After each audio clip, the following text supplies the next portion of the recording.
Hello বন্ধুরা, তো আপনারা কেমন আছেন? তো আমি আজকে দেখাবো যে কয়েল বাট কীভাবে ওঠে, সেটার হিউমিডিটি কী রাখা হয়, আর কয়েল বাটের প্রসেসটা কী থাকে, কীভাবে বাচ্চাগুলো উঠে, কীভাবে ডিম থেকে উঠে, সে বিষয়ে আমি আজকে আলোচনা করব আর কিছু টিপস দিব। তো আপনারা ভিডিওটা দেখতে থাকেন, কিছু কিছু টিপস দেওয়া থাকবে যে খুবই গুরুত্বপূর্ণ ইম্পর্টেন্ট টিপস। তো সেই টিপসগুলো আমি দিয়ে থাকি যে ইনকিউবেটারে কীরকম করলে যে বাচ্চাগুলো বেশিরভাগে পার্সেন্ট হয় উঠে আর কম পার্সেন্ট কাটে, সেই বিষয়ে আমি আজকে বলবো। তো কয়েল বাটের কীরকম প্রসেস থাকে সেই প্রসেসটা আমি আজকে পুরোপুরি আপনাদেরকে জানিয়ে দেবো, আর কীভাবে আপনারা কয়েল বাটটা সফল হবেন উঠিয়ে, আর কমপ্লিট যেটা কয়েল বাট উঠে সেটার সবগুলো প্রসেসই আমি আপনাদেরকে দেখিয়ে দেবো এবং বলে দেবো। তো ভিডিওটা দেখতে থাকেন। তো আমার এই যে দেখেন যে আমার সবগুলো মেশিনেই ডিম আছে, তো সবগুলো মেশিনে ডিম ঢোকানো আছে। তো এই যে দেখতে পাচ্ছেন এটার মাঝখানে আমার কয়েল বাট ঢোকানো আছে। তো এখানে আমার আপার টেম্পারেচারটা আছে 37.5, আর এটার আপার হিউমিডিটি সেটা আপার হিউমিডিটিটা আছে 69।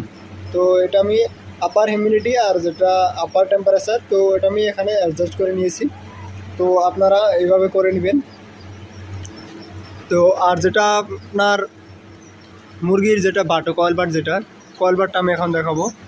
তো এই তো এখানে দেখেন যে কী সুন্দর কয়েল বাট হচ্ছে।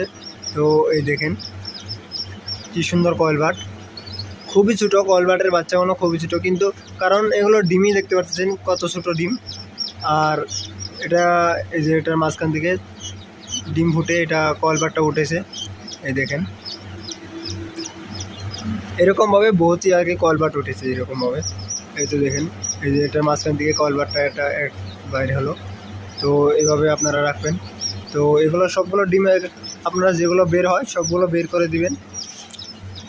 আর এটার প্রসেসটা হলো আপনারা হিউমিডিটিটা আমি দেখে দিলাম, যেটা এটার হিউমিডিটি এরকমভাবে রাখবেন। আর এটা তলে কিবা ভালো বস্তু দিয়ে দিবেন, যাতে জানি বাচ্চাগুলো সব ছোটো ছোটো থাকে, তো ছোটো ছোটো বাচ্চা চাংলি আমার চাংলি এখানে ফাঁসা বড়, সেই কারণে চাংলি মোটা চাংলি, সেই কারণে আমি এখানে এটা কোনো একটা বস্তু দিয়ে এটা সাপোর্ট করে নিয়েছি। তো এরকমভাবে আপনারা করতে পারেন।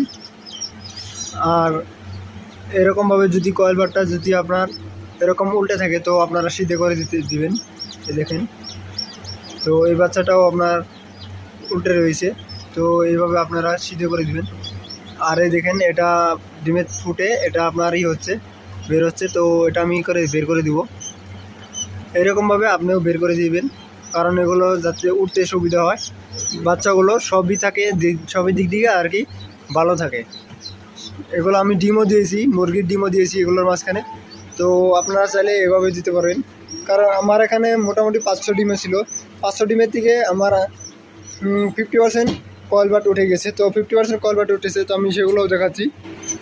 তো আমি এটা এভাবে বোরিং করে নিয়েছি, যেটা বোরিং কিছুদিন আগে বলছিলাম যে আমি এরকমভাবে বোরিং করি, সেই বোরিংয়ে। তো এই তো দেখেন কী সুন্দর কয়েল বাট, দেখেন কী সুন্দর কয়েল বাট এগুলো এখানেও আছে। তো মোটামুটি আমার বহুতগুলো কয়েল বাট আছে এখানে। আপনারা চাইলে এগুলো এভাবে করতে পারেন। তো আর যদি এগুলো কোনো কেউ যদি কিনতে চায় তাহলে কিনতে পারেন আমার কাছের থেকে। আমার হোলসেল যায়, এটা সব জায়গাতেই অ্যাভেলেবল হবে, অল ইন্ডিয়া ডেলিভারি থাকে। তো আপনারা চাইলে কয়েল বাট আমার কাছ থেকে কিনতে পারেন, হোলসেল রেটে অল ইন্ডিয়া ডেলিভারি দিয়ে দিব। তো আপনারা এইভাবে কয়েল বাটগুলো উঠাবেন। আর হিউমিডিটি কীভাবে রাখা হয়, টেম্পারেচার কীভাবে রাখা হয় সেটা তো আমি দেখিয়ে দিলাম। আর যদি কোনো টিপস লাগে তো আমার কমেন্ট বক্সে জানাবেন। তো কমেন্ট বক্সে জানালে আমি সবগুলো টিপস দিয়ে দিব। আর এটা হচ্ছে আমার বড় ইনকিউবেটর রুম। তো আর যদি কোনো ইনকিউবেটরের পার্টসের প্রয়োজন হয় তো পার্টসও পেয়ে যাবেন, সবগুলো মালই আমার কাছে অ্যাভেলেবল থাকে।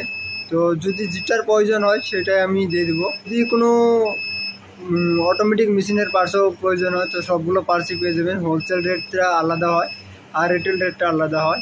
তো হোলসেল রেটটা যেটা কোয়ান্টিটি থাকে তত কোয়ান্টিটি হিসেবে আমার মাল বিক্রি হয়। তো ভিডিওটা যদি ভালো লাগে থাকে তো আমাকে সাপোর্ট করে, আমাকে লাইক শেয়ার করে সাবস্ক্রাইব করে দিবেন।